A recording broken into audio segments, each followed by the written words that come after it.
जय भीम। दोस्तों आज हम बात करेंगे पेरियार रामा स्वामी जी का। दोस्तों ये ऐसे व्यक्ति हैं जो सभी के दिलों में राज किया, ब्राह्मणवादी विचारधारा के अंदर आग लगा दिया, उनके पोल खोल दिया। जितने भी ब्राह्मणवादी व्यवस्था थे सबको परोस कर सबके सामने रख दिया। इनके विचार इतने मजबूत, इतने कठोर और इतने ठोस हैं, जो इनको सुन लेता है, जो इनको पढ़ लेता है, वह ब्राह्मणवादी विचारधारा को समाप्त करने के लिए ही सोचता है। इनके बातें, इनका विचार इतने कड़वे और तीखे थे कि ब्राह्मणवादी विचारधारा के लोग ध्वस्त हो गए, पस्त हो गए, इनको उभरने तक नहीं दिया। लेकिन फिर भी ये दिलों में सबके राज करते हैं। और ये अकेले व्यक्ति नहीं हैं, इनके जैसे बहुत से ऐसे महापुरुष हैं जिन्होंने सबसे ज्यादा ब्राह्मणवादी विचारधारा का विरोध किया। लेकिन उनमें से सबसे ज्यादा ब्राह्मणवादी का विरोध करने वाले पेरियार रामास्वामी हैं। इन्होंने एकदम खुले खुले चैलेंज कर दिया ब्राह्मणवादी विचारधारा के लोगों को। इन्होंने बताया कि कैसे यहाँ पर इस पृथ्वी पर बेवकूफ बनाया जाता है, लोगों को कैसे कैसे बेवकूफ बनाया जाता है, कैसे यहाँ पर कोई भी यहाँ पर ईश्वर का अस्तित्व नहीं है। इन्होंने साबित किया और प्रूव करके लोगों के दिलों में बस गए। बहुत से ऐसे राज्य हैं, चाहे यूपी हो, बिहार हो, तमिलनाडु से लेकर यूपी बिहार जितने भी स्टेट हैं, सभी राज्यों में इनका डंका बजता है। और ये मैंने आज इनकी पतली सी किताब लिया है। इसके लेखक जो हैं श्याम सुंदर सिंह हैं, आर.के. सिंह, श्याम सुंदर सिंह। इस पतली सी किताब में इनके 20 विचार इतने खतरनाक तरीके से इन्होंने प्रस्तुत किया है, जो अगर आप सुन लेते हो तो आपके अंदर आग, धधकता हुआ आग निकलेगा और आप भी ईश्वर को नकार दोगे और आप भी ब्राह्मणवादी विचारधारा के लोगों को एकदम समाप्त करने की कोशिश करोगे। जितने भी भारत देशों में ब्राह्मणवादी विचारधारा के लोग फैले हुए हैं, इनको आप भी समाप्त करने की कोशिश करोगे। ये आपको पता होने चाहिए कि ये जो पेरियार जी हैं, ये एक अंधभक्त थे। अंधभक्त बोले तो ये भी ईश्वर में विश्वास करते थे, लेकिन इनको ब्राह्मणवादी विचारधारा के लोगों ने, इन्हीं के परिवार के लोगों ने बनाया हुआ जो मंदिर था उसमें घुसने तक नहीं दिया, खाना तक नहीं खाने दिया, भूख लगा था। और इन्होंने अंधभक्त होकर फिर इन्होंने ऐसा विरोध किया जो सभी के दिलों पर राज करने लगे। इनके विचार इतने खतरनाक है दोस्तों, अगर आप सच में सुन लेते हो ना तो आपके अंदर ज्वाला उभरता होगा, ज्वाला उभरेगा और आप भी विरोध करोगे। मेरे भाई, मेरे दोस्त, अगर आप लोगों को ये वीडियो पसंद आएगा ना तो चाहता नहीं 10 लोगों तक शेयर कर देना। यही पेरियार जी हैं जो बोलते हैं ईश्वर नहीं है, ईश्वर नहीं है, ईश्वर बिल्कुल नहीं है। जिसने भी ईश्वर का सृजन किया है वह मूर्ख है, वह जो ईश्वर का प्रचार करता है वह दुष्ट है, वह जो ईश्वर की पूजा करता है वह असभ्य है। ये मैं नहीं कह रहा, ये पेरियार जी आप देख सकते हो। अब आप खुद सोचो, इनके वाणी ही इतने सोचने वाले हैं। जो ईश्वर को नकार रहा है, तो आप सोचो इनके 20 विचार कितने खतरनाक होंगे। आप लोग इसे पूरा वीडियो को देखिएगा और लोगों को शेयर कीजिएगा। आइए चलते हैं वीडियो की तरफ। अगर आप लोग चैनल पर नए हो तो चैनल को सब्सक्राइब जरूर कर देना। चलिए चलते हैं वीडियो की तरफ। पहला, जो लोग प्रसिद्धि, पैसा पसंद करते हैं वे लोग तपेदिक की घातक बीमारी की तरह हैं। वे समाज के हितों के विरोधी हैं। तपेदिक का मतलब जो बुखार होते हैं ना, आप लोगों ने सुना होगा, उस बीमारी की तरह है। दूसरा, जो लोगों को ज्ञान में रखकर राजनीतिक में प्रमुख स्थितियां प्राप्त कर चुके हैं, उनका ज्ञान के साथ कोई भी संबंध नहीं माना जा सकता। अगर कोई भी व्यक्ति अज्ञान में रखकर, मतलब लोगों को बेवकूफ़ बनाकर राजनीतिक में हिस्सा ले लेता है या बेवकूफ़ बनाकर राजनीतिक में पहुंच जाता है, तो उनके ज्ञान के साथ कोई संबंध नहीं माना जा सकता। अगला पॉइंट, हम जोर शोर से स्वराज की बात कर रहे हैं। क्या यह स्वराज तमिलों के लिए है या उत्तरी भारतीयों के लिए है? क्या यह आपके लिए है या पूंजीवादियों के लिए है? क्या स्वराज आपके लिए है या कलाबाजियों के लिए है? क्या यह मजदूरों के लिए है या उनका खून चूसने वालों के लिए है? मतलब कि हम स्वराज की तो बात करते हैं, लेकिन हम बराबरी का अधिकार नहीं देते हैं, बराबरी का भागीदारी दोनों को नहीं देते हैं। एक को ऊंच तो एक को नीच समझा जाता है। अगला पॉइंट, चौथा नंबर, आइए विश्लेषण करें कि कौन उच्च जाति का और कौन निम्न जाति के लोग हैं। ध्यान से सुनना। जो काम नहीं करता और दूसरों के परिश्रम पर रहता है वह उच्च जाति का है। जो कड़ी मेहनत करके दूसरों को लाभ प्रदान करता है और बोझ ढोने वाले जानवरों के समान बिना आराम किए, बिना खाए पिए कड़ी मेहनत करता है, उसे निम्न जाति का कहा जाता है। मतलब जितने भी लोग मेहनत का काम करते हैं, चाहे भले कड़ी धूप हो, बिना खाए पिए काम करते हों, उनको निम्न जाति का कहा जाता है। जिन लोगों की वजह से ना मेहनत करके खाने वाले लोग भी आज हराम का बैठकर खा रहे हैं, उनको नीच कह रहे हैं। दूसरों का हक और अधिकार छीन लिया, हजारों सालों से गुलाम बनाकर रखा, उनको आज नीच जाति का कहा जा रहा है। पांचवा नंबर, जो ईश्वर और धर्म में विश्वास रखता है वह आज़ादी हासिल करने की कभी भी उम्मीद नहीं कर सकता। यहाँ आज़ादी का मतलब ये है कि व्यक्ति अगर सही को सही और गलत को गलत नहीं कह पाता है, ईश्वर में विश्वास रखकर ईश्वर के नाम पर लोगों का शोषण करता है, धर्म के नाम पर लोगों का शोषण करता है, तो वो आज़ाद नहीं है। वो अपने अंदर की जो हृदय है, करुणा है, इससे मुक्त नहीं हो पाएगा। अगला पॉइंट 6 नंबर, धन और प्रचार ही धर्म को जिंदा रखता है।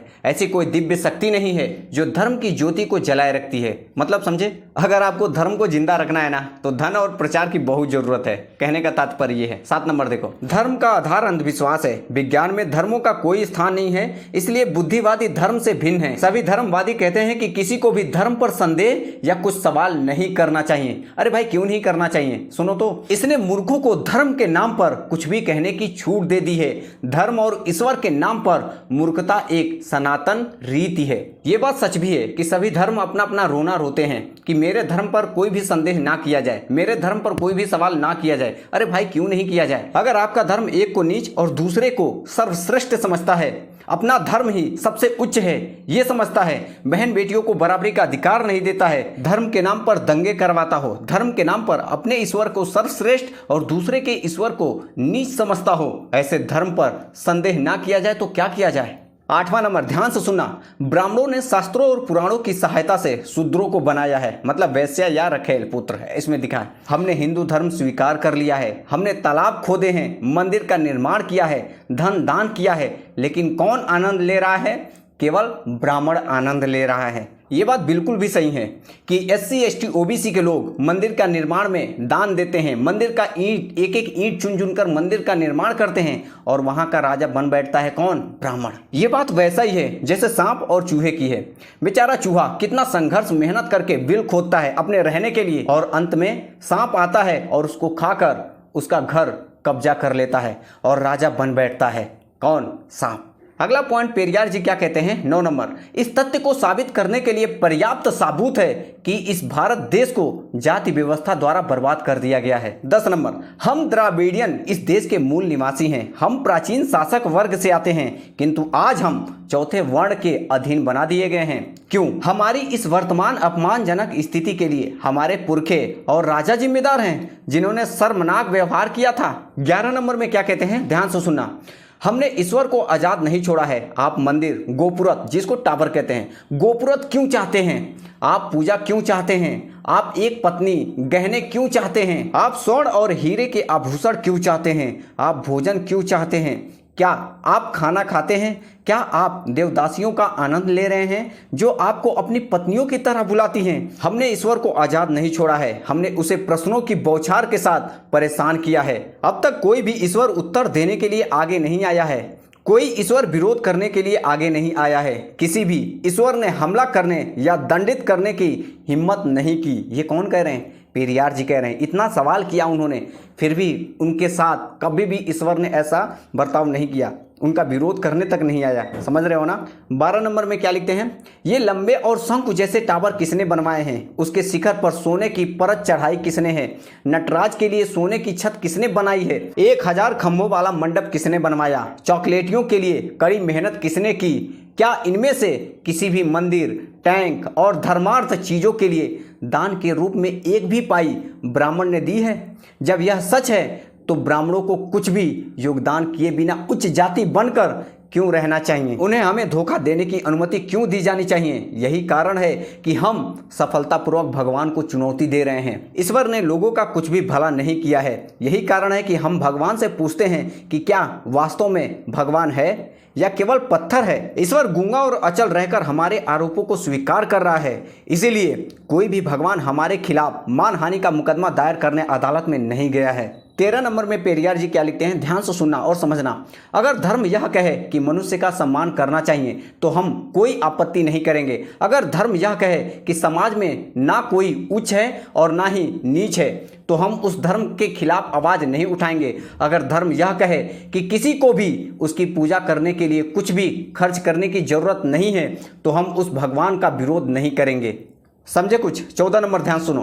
ब्राह्मण आपको ईश्वर के नाम पर मूर्ख बना रहे हैं, वे आपको अंधविश्वासी बनाते हैं, वे आपको अस्पृश्य के रूप में निंदा करके बहुत ही आरामदायक जीवन जीते हैं। वे आपकी तरफ से भगवान को प्रार्थना करके खुश करने के लिए आपके साथ सौदा करते हैं। मैं इस दलाल के व्यवसाय की दृढ़ता से निंदा करता हूं और आपको चेतावनी देता हूं कि इस तरह के ब्राह्मणों पर विश्वास ना करें।